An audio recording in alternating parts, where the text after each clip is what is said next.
오늘부터 사도행전 말씀을 공부하려고 합니다. 사도행전은 신약 성경에서 대단히 독특한 위치를 가지고 있는 책이라고 할 수가 있겠습니다. 우리 신약 성경이 전부 27권으로 되어 있다고 하는 것을 여러분 잘 아십니다. 마태복음부터 시작을 해서 요한계시록까지 27권으로 되어 있습니다. 구약은 몇 권으로 되어 있는지 잘 아시죠? 구약은 39권으로 되어 있습니다. 그래서 구약 39, 신약 27인데 외우기 쉽게 하기 위해서 구약이 39니까 3 곱하기 9, 39 하면 신약 27 이렇게 해서 기억을 하기가 참 좋습니다. 그런데 그 신약의 27권 중에서 마태복음부터 요한복음까지는 예수님께서 행하신 일을 보여주는 복음서입니다. 복음서가 4권 있고 그리고 중간에 이제 사도행전이 등장하고 있습니다. 그리고 나서 그 다음에 로마서부터 시작해서 여러 서신들이 쭉 나오고 난 맨 끝에 가서 요한계시록으로 신약 성경이 마무리됩니다. 그럼 이 사도행전의 위치는 예수님께서 행하신 복음서에 나오는 이야기와 그 뒤에 등장하는 하나님의 교회 그 사이에 연결고리 역할을 하고 있는 것이 이 사도행전이라고 할 수가 있겠습니다. 그리고 예수님의 그 복음 사역이 그 이후에 어떻게 뿌리를 내리게 되고 어떻게 확장되어 나가고 어떤 열매를 맺어서 이 세상 속으로 파고 들어가게 됐는지 그 초보 단계부터 쭉 설명해서 있었던 일들을 보여주고 있는 대단히 특별한 책이 이 사도행전이라고 하겠습니다. 그래서 우리 교회의 첫 번 역사, 최초의 역사를 담고 있는 것이 이 사도행전입니다. 그리고 사도행전을 읽게 되면 특별한 기쁨을 가지게 되는데 갈수록 조그라들고 갈수록 위축되고 이런 걸 보게 되는 게 아니라 사도행전은 갈수록 부흥하고 갈수록 늘어나고 갈수록 확장돼 나가는 하나님의 복음의 능력을 우리에게 보여줍니다. 그래서 사도행전을 읽고 나면은 마음속에 얼마나 용기가 생기는지 말할 수가 없습니다. 그걸 상징적으로 보여주는 말씀이 사도행전 1장 8절 말씀입니다. 예수님께서 승천하시기 전에 제자들과 함께 감람산에 앉으셨을 때 하시는 말씀이 오직 너희에게 성령이 임하시면 너희가 권능을 받고 그리고 나서 하시는 말씀이 이제 팽창되고 부흥되는 비전을 보여주시는데 그 출발점이 여러분 어디입니까? 예루살렘이죠. 예수님과 제자들이 앉아 계셨던 그곳이 바로 감람산인데 거기가 바로 예루살렘이죠. 그러니까 예루살렘에서 이제 출발하는 겁니다. 예루살렘에서 시작해서 그 다음에는 유대로 쫙 퍼져나가고 그리고는 그것이 사마리아를 거쳐서 맨 마지막에는 땅끝까지 이르러 할렐루야 그렇게 말씀하는 겁니다. 그래서 이 복음이 쪼그라들고 위축되고 쇠퇴하고 이러는 것이 아니라 쫙 늘어나는 비전을 보여주고 계세요. 숫자로도 그걸 설명할 수 있는데 처음에 예수님과 제자들이 앉아 계셨을 때 가룟 유다는 이미 탈락을 해서 자살을 한 지가 이제 벌써 지나간 사건이 됐고 예수님과 11명의 제자가 감람산에 이제 계셨을 거 아니겠습니까? 그 다음에 2장으로 넘어오면 다락방에서 기도하는 성도들에게 하나님의 성령께서 강하게 임하시는 이야기가 나오는데 거기는 120명쯤 모여 있었습니다. 그리고 이제 2장 후반부에 가면 성령에 충만한 사도들이 나가서 말씀을 전하는데 베드로 사도가 말씀을 전했더니 하루에 3,000명이 예수님을 믿고 돌아온 얘기가 나옵니다. 그리고 나서 또 5,000명의 숫자가 등장하기도 하고 허다한 제사장의 무리도 이 도에 복종하였다. 그러면서 하나님의 교회가 엄청나게 부흥하는 그런 모습들을 우리에게 보여주고 있습니다. 그래서 사도행전은 오늘날 같이 복음이 위축되고 성도들이 그리스도인의 정체성을 상실하거나 흔들리고 그리고 교회가 위축되고 있는 이 시대에 이 사도행전이야말로 우리의 자리가 원래 어떤 자리이며 성도들이 어떤 성도가 되어야 될 것인가 하는 것을 잘 보여주는 말씀이라고 생각합니다. 이 수요 예배 때 어떤 말씀을 함께 나눌까 이렇게 마음속으로 오랫동안 고심하던 끝에 이 사도행전 말씀을 공부하기로 마음먹게 된 배경은 이 사도행전에 나타나는 교회 부흥과 성도들의 열정적인 하나님을 섬기는 모습이 우리 땅끝 교회를 통해 재현되기를 바라는 마음이 있기 때문입니다. 교회가 부흥되고 성도들이 성령에 충만하고 하나님의 복음을 위해 살아가는 멋진 승리를 우리도 경험하게 되기를 간절히 기원합니다. 그래서 이 사도행전 속에 등장하는 여러 인물들에도 우리가 관심이 있고 그 여러 인물들 속에 역사하셨던 성령님의 역사에도 우리가 사모함으로 관심을 가지고 우리의 것이 되도록 기도하면서 이 사도행전 말씀을 읽어나가고 또 묵상하게 될 것입니다.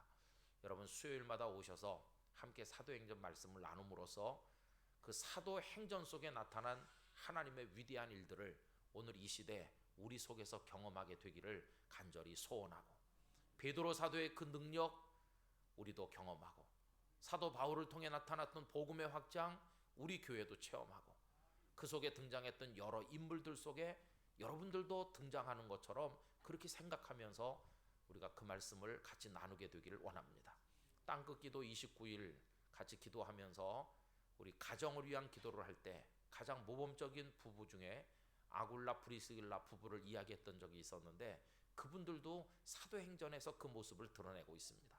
또 그런 부부를 보면 우리 교회 가정들의 부부들이 아굴라처럼 브리스길라처럼 하나님을 섬기는 멋진 부부가 되고자 하는 그런 열망을 또 가지기도 하고, 거기 또 디모데가 믿음의 사람으로 복음의 사람으로 발탁돼서 바울 사도의 수행을 하며 바울의 믿음의 아들처럼 복음을 위해 성장하는 모습을 보여주고 있는데, 우리 교회 젊은 세대들과 다음 세대들이 또 오늘 이 시대 디모데처럼 성장하고 그런 축복들을 이 사도행전을 공부하는 걸 통해서 우리가 경험하게 되기를 진심으로 원합니다. 오늘 그 중에서 이제 처음 2절 말씀을 우리가 읽었습니다. 여러분 거기 한번 보시면서 우선 설명을 조금 말씀드리고 또 몇 가지 말씀을 덧붙이고자 하는데요. 그 유인물 1번을 보시면 사도행전, 이 사도행전이라는 책의 이름부터 거기 적어드렸습니다. 사도들의 행위를 기록한 책이죠. 사도행전이니까 그래 거기 헬라어를 그냥 그대로 한번 써드려 봤는데요. 프락세이스 아포스톨론이라고 하는 헬라어를 거기 써드렸습니다. 이 프락세이스는 복수형인데 프락시스의 복수형입니다. 그러니까 우리 사도행전을 우리 성경으로는 구분이 안 됩니다만은 여러분 영어 성경에서는 사도행전을 뭐라고 하는지 아시죠? 액트라고 하지 않고 뒤에다가 복수를 나타내는 s를 붙여가지고 액츠라고 합니다. 그래서 행동들, 행위들 그런 뜻이겠죠. 거기 베드로를 비롯한 요한을 비롯한 많은 사도들이 등장하시는데 그분들의 많은 행위들, 그 액츠들, 그것들이 모아져 가지고 하나님 나라 복음을 위한 아름다운 삶을 구성해 나간 것입니다. 그분들의 기도하는 행위, 그분들의 서로 교제하는 행위, 그분들의 자기 주머니를 털어 어려운 일을 돕는 그런 행위들, 그리고 그분들이 나가서 복음을 선포하는 이 선포와 전도의 행위들, 그리고 회의를 열어서 어떤 게 진리이고 어떤 게 비진리인지를 구분하기 위해서 기도하면서 함께하는 그 모든 행위들, 또 심지어는 얻어맞아서 고통을 받으면서까지도 굴하지 아니하고 복음을 위해서 고난받는 사람 되는 걸 기뻐하는 그런 모습들까지도 그 속에 다 포함돼 가지고 액츠를 이제 구성하고 있는 것이죠. 이래서 이분들의 이야기가 그 복음서 속에는 예수님의 행전이 나온다면 이 사도행전은 이제 사도들의 행전으로 기록되어 있습니다.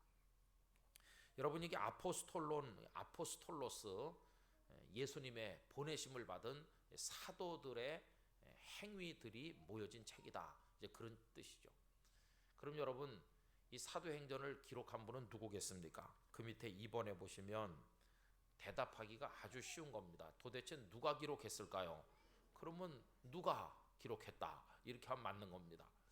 누가가 기록했어요. 누가가. 여러분이 누가가 누구인지를 제가 거기다 몇 가지 우리에게 알려진 바대로 적어드렸는데, 첫째는 사도 바울의 동행이었다. 바울의 동역자였다. 그런 뜻이죠. 그래서 사도행전 16장 10절을 적어드렸는데 다 같이 한번 읽어보겠습니다. 바울이 그 환상을 보았을 때 우리가 곧 마게도냐로 떠나기를 힘쓰니 이는 하나님이 저 사람들에게 복음을 전하라고 우리를 부르신 줄로 인정함이로라. 아멘. 사도 바울이 드로아에 가셨을 때 거기서 어느 쪽으로 가서 복음을 전도하는지를 놓고 기도하면서 고심하고 있었습니다. 사도 바울의 본심은 아시아 쪽으로 가서 선교하고 싶었는데 성령께서 그 길을 자꾸만 막으시는 겁니다. 그래서 바울의 고민이 깊어지고 하나님의 뜻이 뭘까 생각하고 있던 차에 어느 날 환상을 보게 됐는데 그 유명한 마게도냐 사람의 환상을 보게 되죠. 이 마게도냐 사람 하나가 환상 속에 등장해서 이리로 건너와서 우리를 도와주십시오 하는 것을 바울 사도가 보게 됩니다. 그럼 바울이 아시아 쪽으로 가고자 했다고 할 때 드로아를 기준으로 아시아 쪽은 동쪽입니다. 그런데 마케도냐 사람들이 사는 곳은 서쪽입니다. 그러니까 바울 사도는 동쪽으로 가기를 원했으나 환상 속에 등장한 사람은 서쪽으로 오라고 부르는 것이죠. 여러분이 드로아에서의 바울의 환상은 복음 역사의 아주 극적인 전환점이라고 할 수 있습니다. 그때 만약에 성령께서 그의 길을 가로막지 않으셔서 바울 사도가 동진을 했다면, 복음이 동쪽으로 전해졌다면 아시아 쪽이 먼저 복음화가 됐을 텐데, 사도 바울이 마게도냐 쪽으로 서쪽으로 건너감으로 말미암아서 복음이 서진을 계속해서 유럽을 먼저 복음화하고 또 서진을 계속해서 대서양을 건너고 아메리카 대륙을 통과해서 태평양 바다를 건너 가지고서야 비로소 우리들에게 도착하는 이 복음의 방향이 완전히 바뀌어지는 그런 일이 이 드로아에서 있었던 그 환상 이야기입니다. 자, 그런데 오늘 읽은 이 말씀을 보면 사도 바울이 그 환상을 보았을 때 제가 거기 줄을 쳐준 단어가 있죠. 우리라는 단어입니다. 우리가 곧 마게도냐로 떠나기를 힘썼다. 그럼 여러분, 환상을 본 분은 사도 바울이지만 마게도냐로 출발하는 사람은 바울 혼자가 아니고 그 옆에 다른 사람들이 같이 있었다는 것을 알 수 있지 않습니까? 어떻게 알 수 있냐면 내가가 아니고 바울이 이렇게 써 있는 게 아니라 우리라고 그랬으니까 우리는 복수입니다. 그러면은 이 사도행전을 기록하신 분이 누가인데 누가가 요 귀절을 쓰면서 우리가 이렇게 쓴다는 것은 그때 누가가 바울 사도 옆에 같이 계셨다는 뜻입니다. 그래서 사도 바울이 드로아를 떠나서 마게도냐로 건너갈 때 누가께서도 그 배에 동승해서 같이 마게도냐로 건너갔다 하는 걸 알 수 있어요. 이게 무슨 얘기입니까? 이 누가는 사도 바울과 같이 동행했던 분이에요. 우리가 흔히 생각하는 대로 두 번째 전도 여행을 가실 때는 사도 바울이 실라와 함께 갔다. 그래서 바울과 실라 이렇게 생각하는데 그 두 분만 늘 같이 다닌 것이 아니라 어떤 때는 그 숫자가 늘어나기도 하고 줄기도 하고 그랬을 것입니다. 최소 멤버가 바울과 실라지 언제나 그 두 분만 있었던 것은 아니라는 것을 알게 되죠. 중간에 합류하는 사람도 있었고 동역자들도 있었고 같이 오고 가는 사람들이 있었는데 그 중에 이 사도행전의 저자인 누가도 포함되어 있었다는 것을 알 수 있어요. 그러니까 이제 우리라는 말을 이제 사용하는 거죠. 그래서 여러분, 누가라는 분이 바울 사도와도 매우 가까운 동행이었었다 하는 것을 알 수가 있는 것이고요. 그 밑에 보면 정확하진 않지만 우리 교회 전승을 통해서 전해지는 대로 하면 안디옥 아니면 빌립보가 고향이었을 것이다 이렇게 전해집니다. 그러면 그 앞에서 사도 바울과 동행했다고 우리가 이야기하고 있는데 언제부터 동행했는지를 정확히 알 수는 없지만 어떤 주석가들은 제2차 전도 여행 중 드로아에서 만난 것으로 그렇게 추정하고 있기도 합니다. 그리고 이 누가의 직업은 뭐냐 하면 의사입니다. 의사. 골로새서 4장 14절 다 같이 읽어보시겠습니다. 사랑을 받는 의사 누가와 또 데마가 너희에게 문안하느니라. 그러니까 아주 명쾌하게 누가라는 분이 그 직업은 의사라는 것을 밝혀주고 있어요. 자, 그런데 그 밑에 해방된 노예일 가능성이 있다 이렇게 말하는데 이 누가라고 하는 이름 자체가 정상적인 이름은 아니거든요. 그래서 아마도 노예의 이름일 가능성이 많다는 추정이 있고 또 한 가지 누가가 노예였을 것으로 추정하는 이유 중에 하나는 그가 의사인 것 때문에 그렇습니다. 여러분, 요즘은 의사라고 하는 직업이 사회적으로도 각광을 받기도 하고 또 생명을 살려내는 거룩한 일을 하니까 모든 사람들이 흠모하는 직업이 됐지만, 옛날 헬라 시대 때는 사람의 몸에다가 손을 대야 되고 피를 묻혀야 되고 이거는 험하고 두려운 일이다, 이렇게 해서 가급적이면 그런 일을 사람들이 하지 않으려고 했던 적이 있었습니다. 그래서 의사들 중에 상당 부분은 노예 출신들이 많이 있습니다. 노예들 중에서 똑똑하고 갖출 걸 갖춘 사람들이 이제 의사가 되는 거죠. 그래서 이 누가도 본래는 의사였었는데 아마도 노예였었는데 해방된 노예가 아닐까, 이렇게 추정을 하기도 한다는 것입니다. 그 다음에 우리에게 관심을 끄는 대목이 있죠. 그것은 뭐냐 하면 충실한 사람이라는 겁니다. 무엇을 봐서 알 수 있느냐? 끝까지 바울과 함께 한다는 겁니다. 우리 인간적으로 말하면 아주 의리가 있어요. 의리. 사도 바울의 동행이 된 다음부터는 끝까지 바울 곁을 지키면서 함께 전도여행을 다니면서 그 옆에서 모든 걸 기록했다가 오늘 사도행전이라는 이름으로 우리에게 남겨주신 분이 누가 아니겠습니까? 디모데후서 4장 11절에 보면 이런 말씀이 그 앞에 나옵니다. 누가만 나와 함께 있다. 여러분, 이 디모데후서는 바울 사도의 말년에 그분이 순교하시기 얼마 전에 감옥에 갇혀서 쓰신 편지가 디모데후서입니다. 이때는 사도 바울의 생애가 거의 다 끝나갈 때고 아주 어려울 때입니다. 아까 그 데마라는 사람 이름이 골로새서 4장 14절에 등장하지 않았습니까? 데마가 너희에게 문안한다 그랬었는데, 이 디모데후서 4장을 쓸 때 오면 데마는 바울을 버리고 떠났습니다. 그래서 디모데후서 4장에 보면 어떤 구절이 나오느냐 하면 데마는 세상을 사랑하여 데살로니가로 갔다, 그렇게 말해요. 그러니까 데마는 처음에는 열심을 가지고 바울 사도와 같이 다니면서 복음을 전도했던 사람으로 보이는데, 사도 바울이 디모데후서를 쓸 무렵에는 데마는 변절자가 돼서 복음을 포기하고 세상의 즐거움에 속하여 떠나버린 것입니다. 여러분, 어려운 일이 오니까 한 사람 두 사람 자리를 뜨고 사도 바울 곁에 머물렀던 사람들이 등을 돌리고 많은 사람들이 떠나는데, 끝까지 의리를 지킨 몇 안 되는 사람 중에 한 사람이 바로 누가라는 것입니다. 누가는 같이 있는 거예요. 근데 여기 디모데후서 4장 방금 읽은 이 말씀에 오면 다른 사람 다 떠나고 누가 혼자 남았었다는 걸 알 수 있어요. 누가만 나와 함께 있다. 최후까지 사도 바울의 곁을 지킨 사람이 바로 누가예요. 그럼 여러분, 누가가 사도 바울 곁을 지킨다고 나올 게 뭐 있습니까? 바울이 억만장자라도 돼서 나중에 추록을 하게 되면 누가에게 한 미천 떼줄 무슨 그런 기대를 가지고 누가가 바울 곁을 지키는 거겠습니까?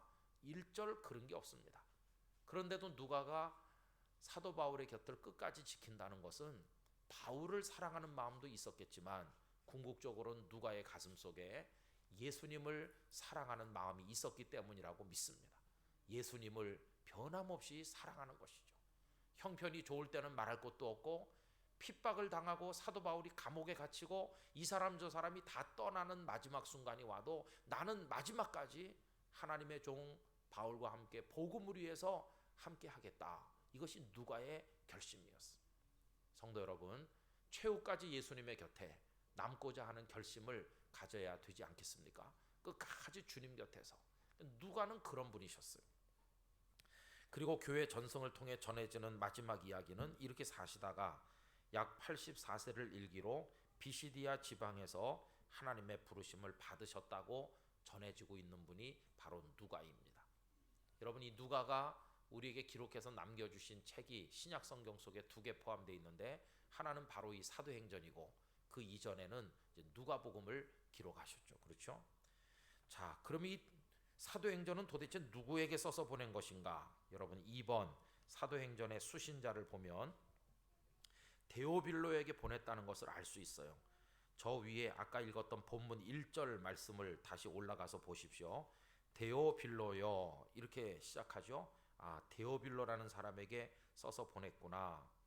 이거는 데오스 플러스 필로스 혹은 필레오, 이 두 단어가 붙은 건데, 데오스와 필레오 이렇게 합치면 하나님께서 사랑하시는 사람, 필레오라는 게 사랑한다 그런 뜻이거든요. 데오스는 하나님이고 하나님께서 사랑하시는 사람, 참 좋은 이름이죠. 여러분들이 오늘의 데오빌러가 되시길 바라요. 또 여기 필로스라는 단어일 거라고 생각을 하면 어떻게 해석이 되느냐 하면 하나님의 친구라고도 그 뜻이 해석이 돼요. 하나님과 서로 사랑해서 친구가 된 사람. 이 이름도 아주 멋지잖아요. 어쨌든 데오빌로라는 이름은 굉장히 아름다운 이름이라는 걸 알 수 있어요. 그런데 우리에게 한 가지 가르쳐주는 내용이 있습니다. 그게 뭐냐 하면 여기 지금 사도행전 1장 1절에서는 데오빌로여라고 부르고 있지 않습니까? 그런데 사도행전보다 먼저 쓴 글이 누가복음 아닙니까? 근데 그 누가복음에는 데오빌로여라고 되어 있지를 않습니다. 거기 뭐라고 되어 있냐 하면은 데오빌로 가카라고 되어 있어요. 거기 누가복음 1장 3절 말씀을 제가 적어드렸는데 다 같이 읽어보겠습니다. 그 모든 일을 근원부터 자세히 미루어 살핀 나도 데오빌로 가카에게 차례대로 써보내는 것이 좋은 줄 알았노니 라고 되어 있습니다. 거기 그 가카라고 하는 단어, 크라티스토스라고 하는 이 헬라어는 최고로 높은 사람에게 붙이는 극존칭의 호칭입니다. 그러니까 이 호칭이 사용된 예를 성경에 찾아보면 황제나 아니면 적어도 총독 이상의 인물들에게만 요 가카라는 말을 사용했어요. 그러니까 데오빌로라는 사람은 신분이 상당히 높은 사람이라는 걸 알 수 있어요. 그럼 여러분 아까 추정하건대 이 의사 직업을 가진 누가는 본래 출신이 어떤 출신이었을 것으로 추정했습니까? 노예 출신일 것으로 추정했어요. 그러면 누가가 노예 출신이라고 해봅시다. 그런데 지금은 풀려난 자유민이 돼가지고 해방된 노예라고 해봅시다. 그럼 누가? 그 다음에 이쪽엔 데오빌로가 있는 거예요. 데오빌로는 가카라고 불리는 사람인 것이.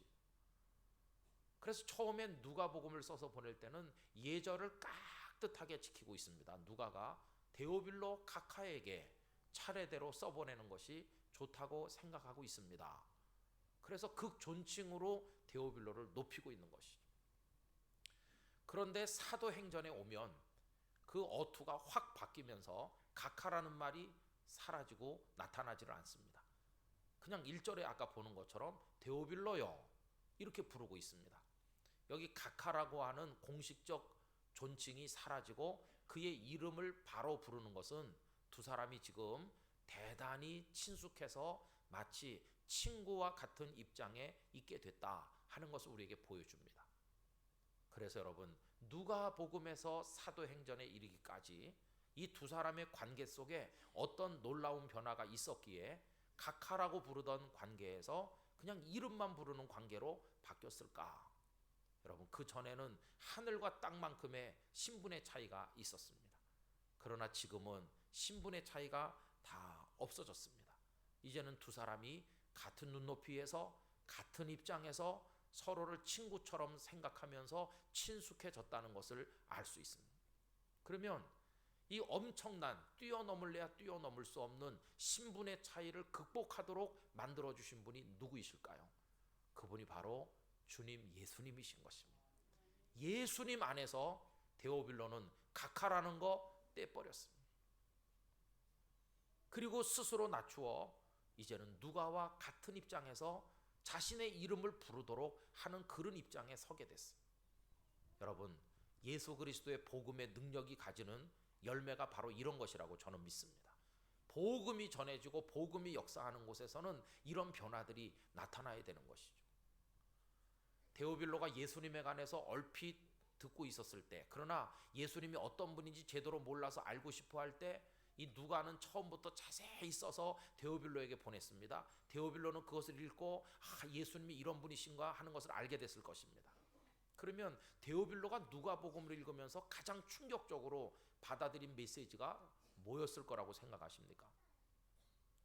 데오빌로가 누가복음을 읽고 1장부터 24장까지 그 많은 복음서 이야기를 읽으면서 엄청난 걸 깨닫고 배웠겠지만 아마도 그가 가장 충격적으로 받아들인 것은 하나님의 아들이 인간이 되어 이 땅에 내려오셨다는 바로 그 사건이었으리라고 생각됩니다. 여러분 누가복음 1장에 보면 세례 요한의 탄생 기사가 쭉 나오고 있죠. 그러다가 1장 중간으로 넘어가면 가브리엘 천사가 나사렛의 정결한 처녀인 마리아에게 나타나서 은혜를 입은 자여 평안할지어다. 그러면서 내가 하나님의 아들을 낳게 될 것이라고 이야기해 주지 않습니까? 그리고 마리아는 주의 계집종이오니 말씀대로 내게 이루어지이다. 그리고 2장에 가면 드디어 예수님의 탄생하시는 이야기가 나와 있습니다.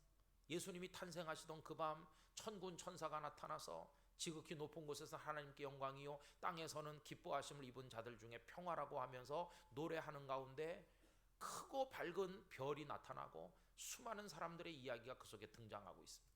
영광스러운 탄생이 이루어지는데, 그러나 겉으로 보이는 탄생의 모습은 너무나도 초라하죠. 가난한 동네 베들레헴, 작은 동네 베들레헴에, 그것도 마구간에서, 거기서 탄생하신 예수님, 하나님의 아들이신 그분이 어떻게 이런 곳에서 탄생했을까? 여러분, 이 데오빌로는 최고 수준에 있는 사람 중에 한 사람으로서 높은 사람이 누리는 영광이 어떤 것인지를 잘 알고 있을 것입니다. 그는 아마도 황제를 지근해서 보필하던 사람이었을지도 모릅니다.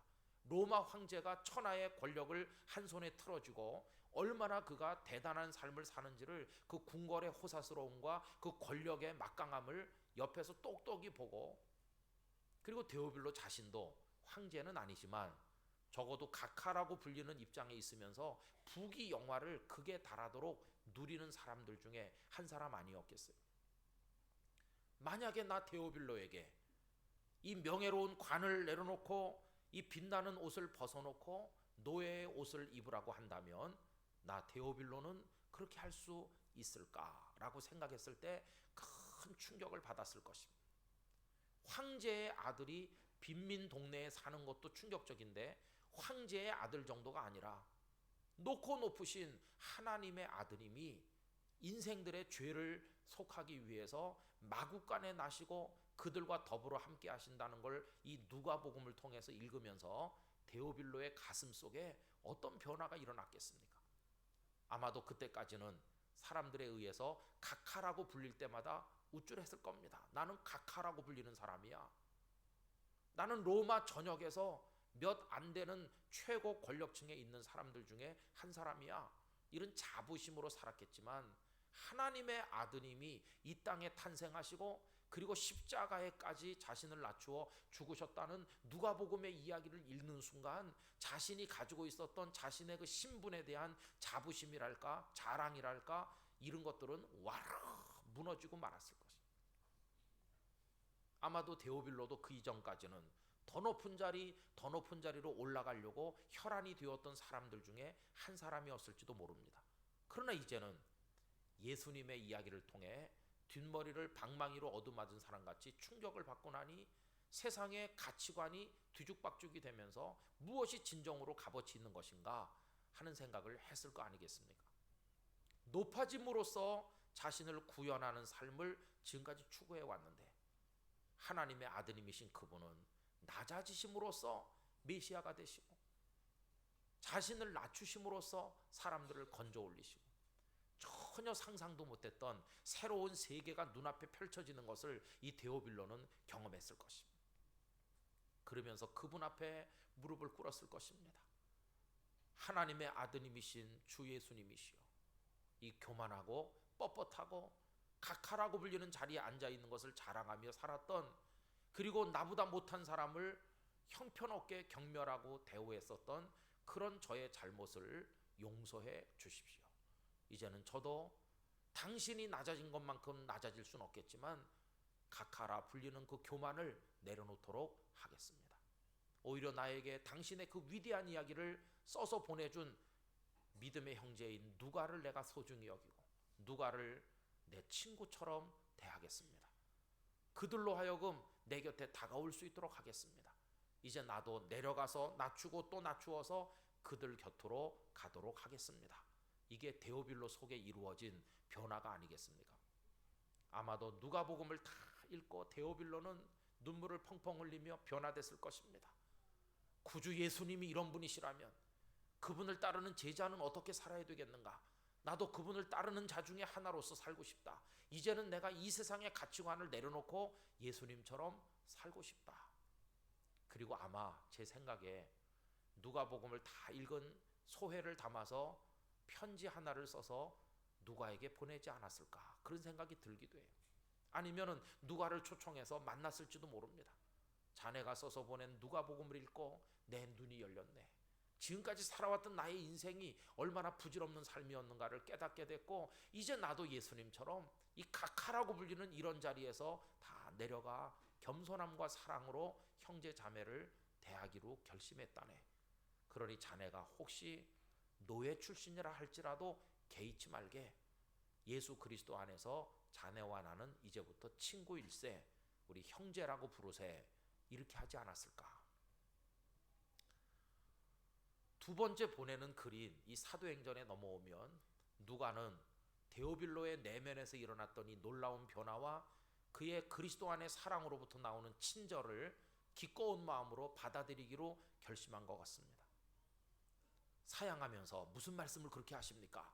절대로 있을 수 없는 일입니다. 당신은 여전히 각하이시고 나는 여전히 노예 출신의 보잘것없는 사람입니다. 이렇게 하지 아니하고 상대방의 사랑의 친절을 기꺼이 수용해서 이 두 번째 사도행전을 보낼 때는 각하자를 빼고 그냥 데오빌로요 이렇게 이야기를 전개하는 걸 볼 수 있습니다.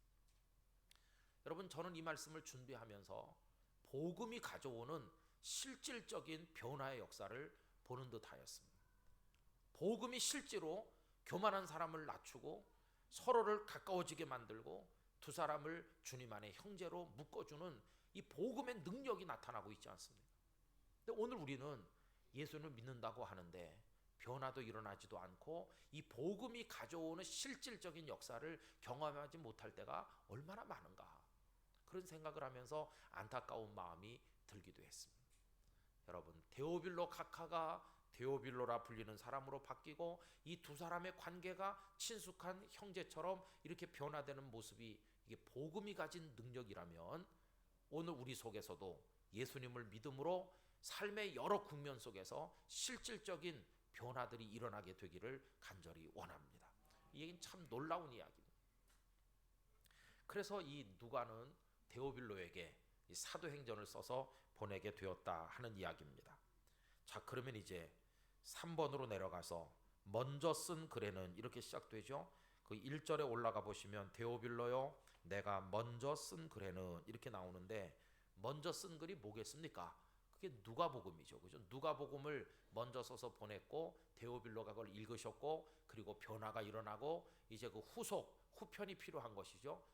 누가복음은 예수님의 이야기라면 이제 후편은 사도들이 어떻게 행위와 행동을 하면서 주님의 제자로 살았는지, 어떻게 교회가 퍼져갔는지 이제 그 소편을 써서 보내게 됐으니까 먼저 쓴 글은 누가복음이고, 누가복음의 내용은 무엇입니까? 그 1절을 보면 예수께서 행하시며 가르치시기를 시작하심부터 그가 택하신 사도들에게 성령으로 명하시고 승천하신 날까지의 일을 기록했었다. 그게 누가복음이죠.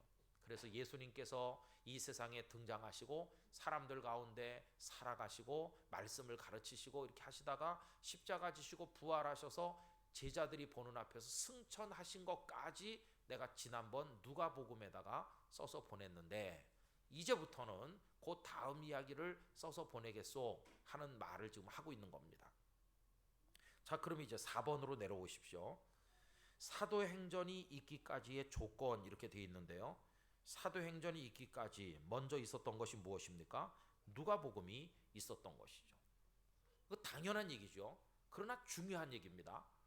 누가복음이 있었기 때문에 사도행전이 있는 겁니다. 그렇죠? 누가복음이 없었다면 사도행전도 없는 겁니다. 왜 그렇습니까? 그 2번으로 가보면 누가복음이 있었다는 건 결국 누가 계셨다는 얘기일까요? 예수님께서 계셨다는 얘기입니다. 복음서의 내용이 누구에 관한 얘기입니까? 예수님 얘기입니다.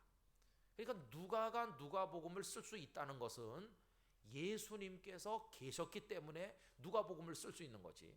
아예 애초부터 예수님께서 세상에 오신 일도 없고 우리 중에 계신 일이 없었다면, 예수님이 여기서 십자가 지고 부활하신 그런 일이 애초부터 없었다면 마태복음, 마가복음, 누가복음, 요한복음은 존재하지도 않았을 것이고, 그게 없었다면 사도행전도 있을 수도 없는 거죠.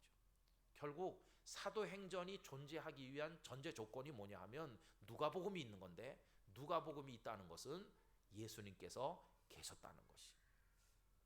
그리고 조금 더 부연해서 설명하면 예수님이 계셨는데 그 예수님은 어떤 분이십니까? 우리에게 완성된 생애를 보여주셨다는 것입니다. 예수님은 이 땅에서 하실 일을 다 하시고 승천하셨어요. 십자가 위에서 외치셨습니다. 다 이루었다고 외치셨어요. 당신께서 메시아로서 하실 일을 다 하셨어요. 그리고 승천하셨어요. 완결된 인생을 우리들에게 보여주신 것이, 예수님의 십자가에서의 사역과 부활의 사역으로 그 모든 게 완성됐으니 망정이지, 예수님께서 말씀이나 좀 가르치시고 사람들이나 좀 데리고 다니시다가 중간에 그냥 흐지부지 끝내고 예수님의 스토리가 그걸로 막을 내렸다면 복음서는 미완성인 것이고, 복음서가 미완성이라면 사도행전은 아예 시작부터 될 수가 없었을 것입니다. 결국 우리가 사도행전에서 위대한 베드로, 위대한 요한, 위대한 사도 바울을 만난다고 말하지만 아무리 그들이 위대하다 할지라도 그 앞에 누가 계셨기에 가능할까요? 예수님이 계셨기에 가능한 것이. 예수님이 계셨기에 제자들도 있는 겁니다. 예수님께서 계셨기에 오늘 우리도 있는 것입니다. 주님이 부활하셨기에 오늘의 이 땅의 교회도 있는 것입니다. 오늘 교회들의 역사가 가능할 수 있었던 근거는 예수님께서 계셨기 때문입니다. 예수님이 안 계셨다면 아무것도 그 다음에 존재할 수가 없었을 거 아니겠습니까? 그 다음에 예수님께서 이 땅에 계시는데 그분은 어떤 모습부터 우리에게 보여주셨느냐? 여러분 거기 1절로 올라가 보면요, 데오빌로요 내가 먼저 쓴 글에는 무릇 예수께서, 그 다음에 뭐가 먼저 나옵니까? 행하시며가 먼저 나옵니다. 무엇보다요? 가르치시기를 보다 먼저 나옵니다. 여러분 가르침보다 뭐가 먼저냐? 행하시는 게 먼저예요. 그 예수님 당시에 바리새인들도 잘 가르치는 사람들이었어요. 근데 바리새인들의 문제는 뭘까요? 바리새인들의 문제는 가르치기만 하고 행하지는 않는 게 바리새인들의 문제 아닙니까? 그러나 우리 예수님은 먼저 당신께서 행하시는 거예요. 먼저. 그래서 제자들의 발을 먼저 다 씻어주시지 않았어요? 대야에 물 떠다가 허리춤에 수건을 들으시고 팔을 걷어 올리시고 한 사람 한 사람 발을 다 씻겨주시는 행함을 먼저 보이신 그 다음에 가르치시기를 내가 행한 것 같이 너희도 행하여 형제를 사랑하라고 말씀하셨죠. 예수님은 행하심이 먼저 있고 가르치심은 그 다음에 나온 것을 볼 수 있어요. 그러니까 예수님의 가르치심은 저희 서기관이나 바리새인들의 가르침하고는 차원이 다른 권위가 있는 가르침이실 수밖에 없는 것이죠. 행함이 먼저 전제됐으니. 그 행함들을 모으면 그게 뭐겠습니까? 그게 결국 예수님의 삶이죠. 예수님의 삶이 먼저 존재하고 그 삶으로부터 예수님의 가르침이 나오고 이렇게 했다는 걸 볼 수 있어요. 그 예수님의 삶이 있었기에 오늘 우리도 있는 것입니다. 그 예수님의 삶 속에는 십자가도 들어있고 부활도 들어있는 겁니다. 여러분 그래서 예수님께서 우리에게 남겨주신 게 뭐냐? 속이 텅 빈 겉으로만 그럴듯한 번지르르한 가르침만 남겨두셨느냐? 그런 게 아닙니다. 이 땅에 대단한 석학들은 책을 여러 권 써서 많은 사람들에게 지식은 전달해주고 가지만 삶을 전달해주고 가는 사람은 아주 드뭅니다. 책 한 권을 쓰지 않았어도 삶을 보여주고 간 이들을 우리는 성인이라고 얘기합니다.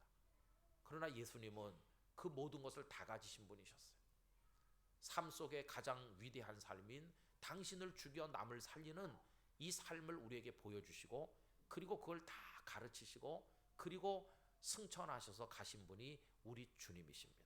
그 주님이 계셨기에 그 주님을 기록한 누가복음이 있는 것이고 그 누가복음이 있었기에 속편인 사도행전이 존재하는 것이고 그 주님이 있었기에 그 주님을 믿고 따르는 제자가 있는 것이고 그 주님이 계셨기에 그 제자들의 행동도 나타나서 그걸 모은 액츠가 구성이 돼서 사도행전이 존재하게 됐다는 것입니다.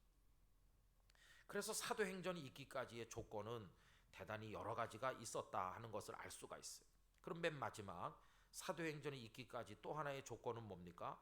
복음을 위해 헌신하는 일꾼들과 복음의 능력이 있었기 때문입니다. 여러분, 만약에 여기 누가가 말이죠, 예수님께서 그렇게 위대한 삶을 보여주시고 아름다운 가르침 많이 남기시고 완결된 인생을 사시고 승천하셨다 할지라도 아무도 예수님에 관해서 기록하지 않았더라면 누가복음도 마태복음도 존재하지 않았을 것이고, 누가복음이 없었다면 당연히 사도행전도 기록되지 않았을 것입니다. 그런데 예수님께서 그렇게 하신 그 배후에 이제 그 뒤에 예수님을 너무도 사랑하는 소중한 사람들이 나타나서 또 그들이 할 수 있는 한도 안에서 사역을 감당했다는 것입니다. 예수님의 액츠들, 예수님께서 삶으로 보여주신 것들이 모여있는 게 복음서라면 이 사도행전에는 사도들의 액츠들이 모여있는 게 아니겠습니까? 그래서 그 중에 예를 들면 베드로 사도 얘기를 할 수 있죠. 베드로 사도는 사람들을 모아서 위로했습니다.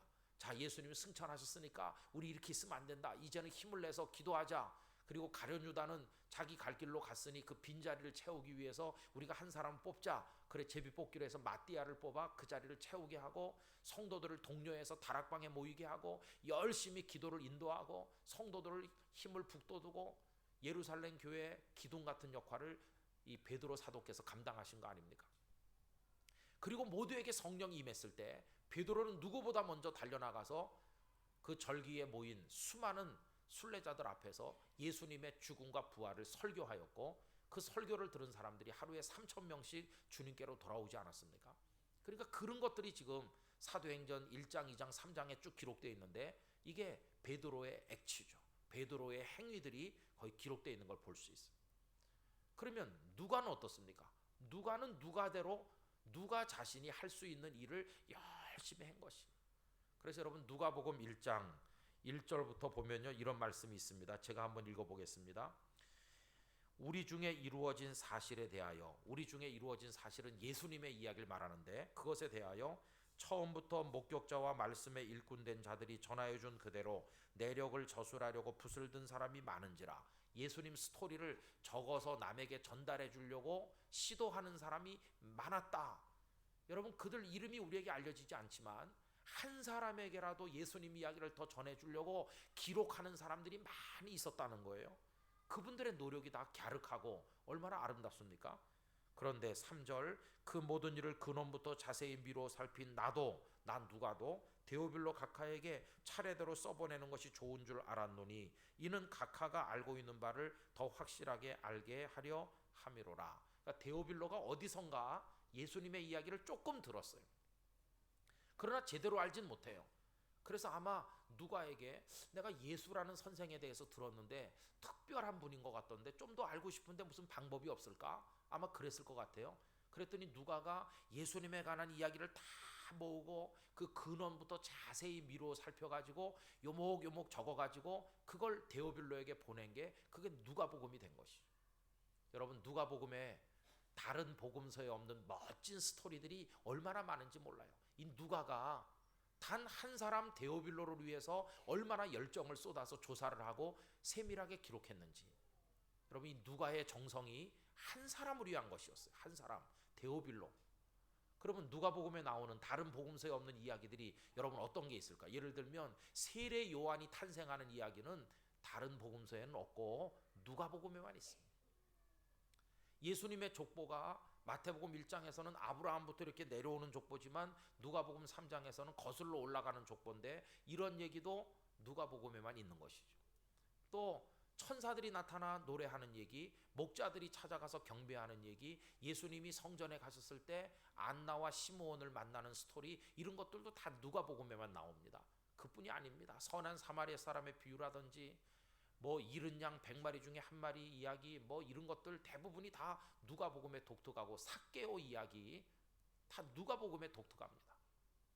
또 엠마오로 가는 두 제자 이야기가 다른 복음서에는 아주 짧게 한 두어 절 나오는데 누가복음 24장에는 자세하게 나옵니다. 누가는 그만큼 예수님 스토리를 자세히 정리하고 모았어요. 누구를 위해서? 단 한 사람 데오빌로를 위해서. 저는 여기서 누가가 한 사람의 영혼을 주님께로 인도하기 위해서 얼마나 집념을 가지고 노력했었는가 하는 누가의 행위를 보잖아요. 누가는 누가대로 액츠를 만들어 나가고 있는 겁니다.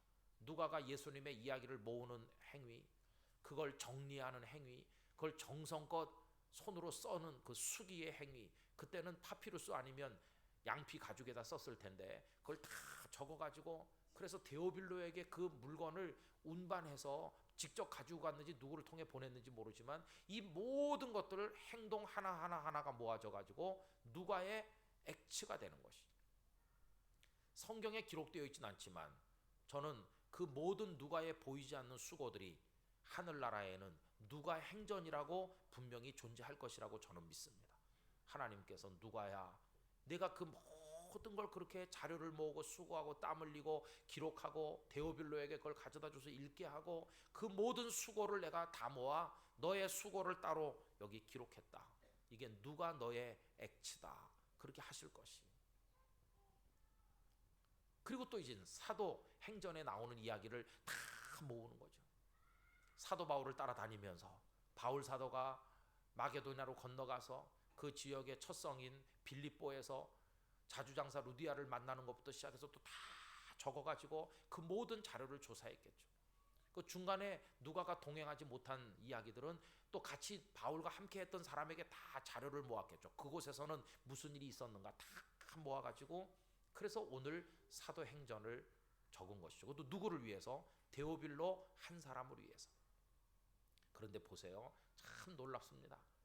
누가복음을 쓴 것도 데오빌로 한 사람을 위해서고 사도행전을 쓴 것도 데오빌로 한 사람을 위해서 쓴 겁니다. 그렇죠?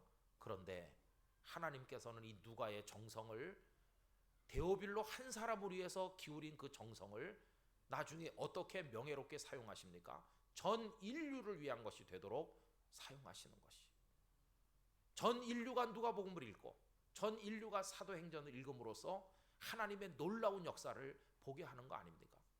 여러분, 마치 베다니 거기서 마을에서 잔치가 열렸을 때 마리아가 향유를 가지고 와서 예수님께 붓지 않았습니까?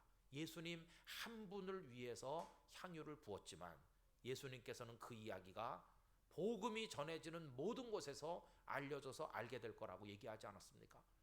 여러분, 애초부터 우리가 세상 모든 사람이 다 알만한 위대한 일을 나는 하겠다 이렇게 의도한다고 해서 위대한 일을 하는 게 아닙니다.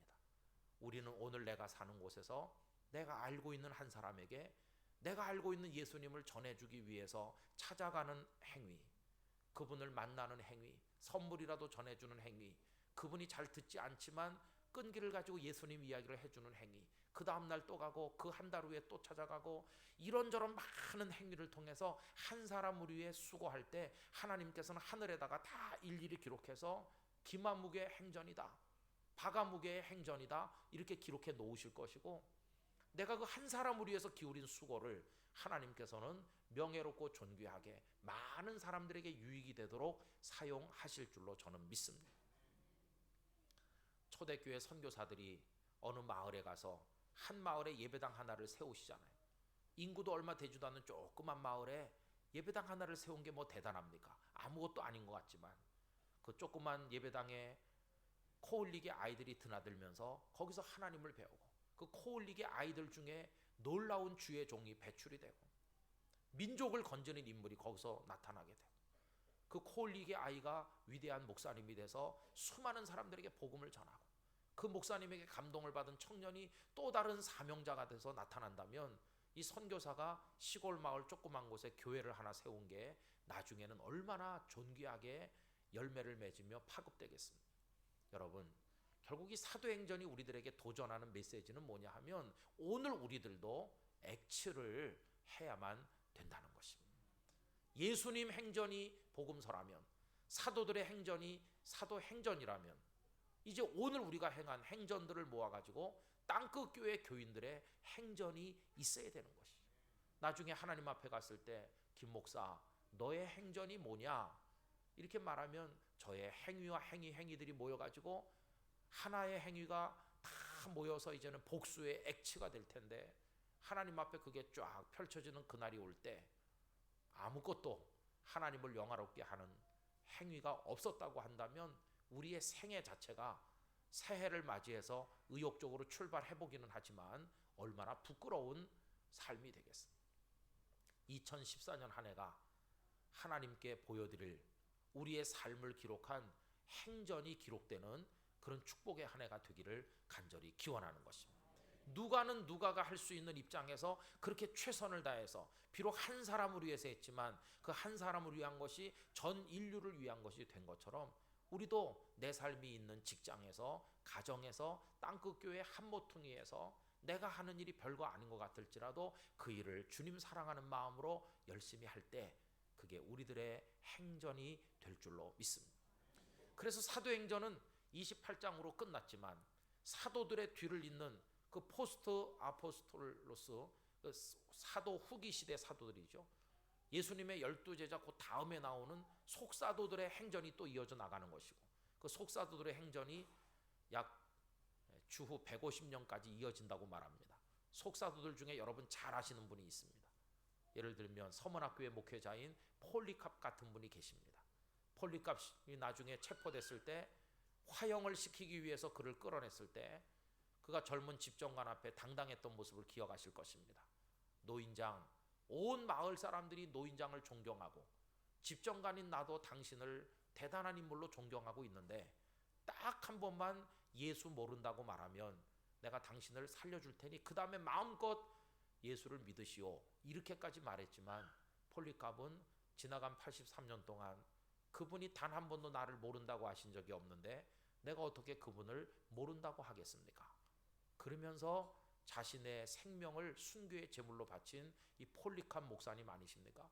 이분이 바로 속사도 교부들 중에 한 분이시거든요. 그분들의 이야기가 속사도 행전으로 우리에게 전해지고 있어요.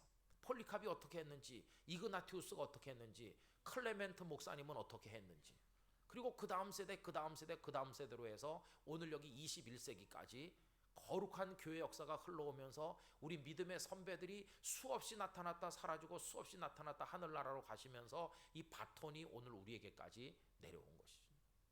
오늘 여기서 우리도 행전 하나를 만들어 나가고 있는 것입니다.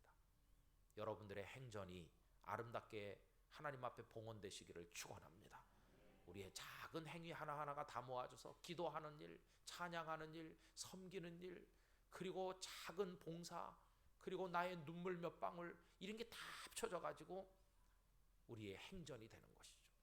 그래서 여러분 사도행전 28장은 거기서 끝나지만 그 이후의 행전은 지금도 계속되고 있고 그들 속에 역사하신 성령께서는 오늘도 우리 속에 역사하고 계시고, 그래서 그분들이 활동했던 것은 저 유럽 땅이고 팔레스틴 땅이었다면 오늘 우리는 대한민국에서 오늘 이 시대에서 우리의 행전을 성령의 도우심 가운데 이렇게 나가고 있는 것입니다. 그분들은 예루살렘에서 하고 유대와 사마리아에서 했다면 문자 그대로 우리는 지금 땅끝에 서서 그 사명을 감당하고 있는 중입니다. 우리 교회 성도님들이 멋진 행전의 주인공들이 되시기를 예수님의 이름으로 축원합니다. 다 같이 기도하겠습니다. 이 시간 오늘 우리 말씀을 생각하면서 우리 몇 가지 하나님 앞에 기도를 드리려고 합니다. 여러분, 이 사도행전이 기록되어서 우리에게 전달되기까지 누가의 수고가 있었음을 우린 기억하고 데오빌로 한 사람에게 전하기 위해서 수고했던 것을 저희들은 기억합니다.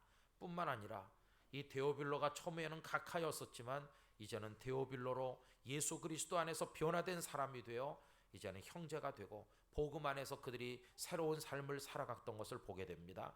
하나님, 이 시대 복음의 능력이 나타나게 하여 주시옵소서.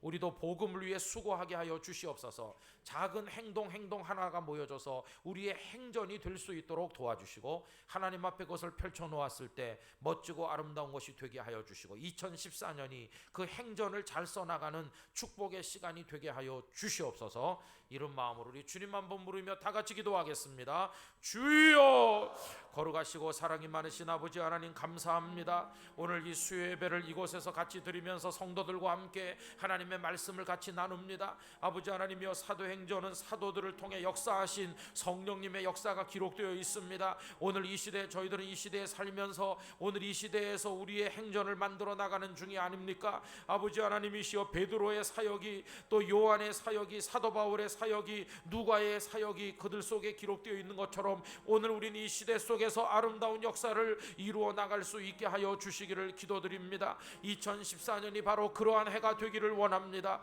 하나님 앞에 놀라운 삶을 통해 영광 돌리게 되기를 원합니다.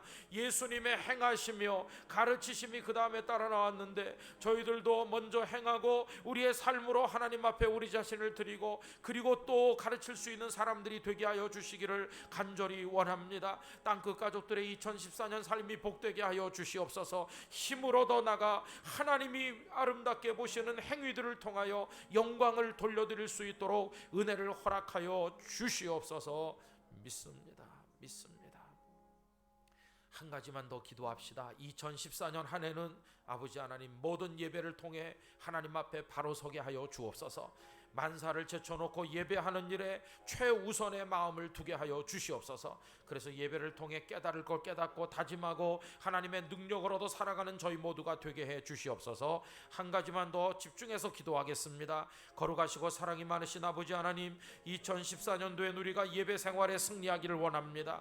오늘 첫 수요 예배 이 자리에 나왔습니다. 12월 마지막 주일이 될 때까지 주일 예배, 수요 예배, 모든 예배 모임에, 기도 모임에 함께 할 수 있게 하여 주시기를 원합니다. 그렇게 할 수 있는 믿음을 주시옵소서. 건강을 주시옵소서. 집중하여 하나님 앞에 나올 수 있는 열심을 저희들에게 허락하여 주시옵소서. 거룩하신 아버지 하나님, 그래서 모든 성도들이 하나님 앞에 바로 서서 하나님의 영광을 높이는 축복의 2014년을 살아갈 수 있도록 아버지 인도하여 주시옵소서. 믿습니다. 아멘.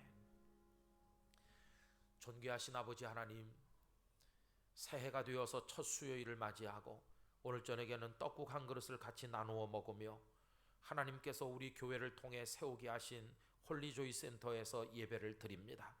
올 한 해 우리 교우들에게 홀리조이가 하나님으로 인한 거룩한 기쁨이 충만한 한 해가 되게 하여 주옵소서. 이 건물을 드나들게 될 많은 사람들에게, 어린 아이들로부터 어른들까지 모든 이들에게 하늘의 기쁨으로 넘치게 하여 주시옵소서. 아버지 하나님, 저희들이 수요일마다 사도행전을 공부하기로 하고 오늘 그 첫 운을 떼었습니다. 아버지 하나님, 성령께서 행하신 이야기들입니다. 사람들을 통해서 행하신 이야기들입니다. 사도들이 행하신 이야기들이 적혀 있습니다. 그러나 그 이전에 복음서에 예수님의 행전이 먼저 있었음을 저희들이 압니다. 예수님이 계셨기에 누가복음이 있고, 누가복음이 있었기에 사도행전도 있었음을 압니다. 예수님 없이는 아무것도 없었을 것을 기억합니다. 주님이 계시지 않았더라면 어찌 오늘 여기에 저희들이 있었겠습니까?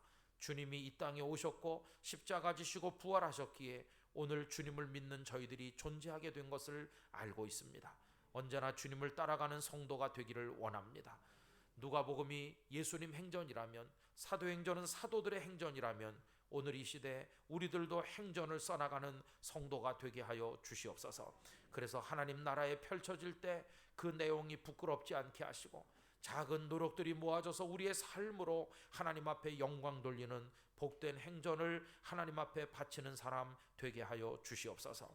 올 한 해는 기도에도 힘쓰게 하시고 하나님 말씀 읽는 일에 최선을 다하게 하시고 오늘부터 시편 1편, 창세기 1, 2, 3장, 욥기 1, 2장, 또 이 마태복음 1, 2장을 읽습니다. 1년에 2번 읽기로 하고 우리 교회 성도들이 출발합니다. 아버지 하나님, 모두가 다 말씀의 사람이 될 수 있도록 은혜 내려 주시옵소서. 땅끝 기도 29일이 이제 마지막 순간이 다가오고 있습니다. 끝까지 최선을 다하게 하시고 다가오는 집회를 통해 은혜 받게 하시고 이성희 목사님에게 능력의 말씀을 들려 보내어 주시기를 기도합니다. 오늘 첫 수예배 나온 성도들 위해 하나님의 손을 얹어 주시고 복의 복을 더하여 주시고 강하고 아름다운 하나님의 사람들로 올 한 해를 살아가도록 축복하여 주시옵소서. 이제는 우리의 구세주 예수 그리스도의 은혜와 하나님 아버지의 놀라우신 사랑과 성령님의 교통하심이 첫 수요예배에 참여하시면서 오늘 각자의 믿음으로 우리의 행전을 하나님 앞에 드리는데 아름다운 행전을 올 한 해 동안 써나가기로 다짐하는 교우님들 위해 그 삶 속에 올 한 해 우리에게 주어진 모든 과제들 가운데 때마다 일마다 언제나 함께 하시기를 예수님의 이름으로 축원하옵나이다. 아멘.